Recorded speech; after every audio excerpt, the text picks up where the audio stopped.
El comienzo de la temporada de fallas viene determinado por el nombramiento de la Fallera Mayor de Valencia.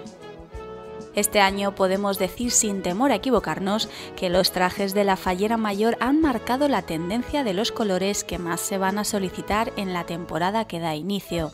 Así el borgoña, el azul prusia, el coral o el negro son colores que los fabricantes han incluido en su paleta.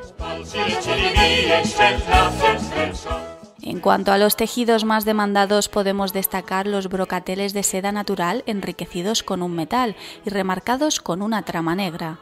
Asimismo, las sedas se ven engalanadas por distintos tipos de trabajos que complementan el fondo de raso: otomanes, tafetanes.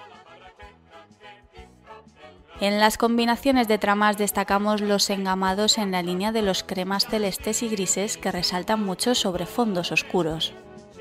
Nuestra nueva colección de tejidos exclusivos ya está a tu disposición en Albaes.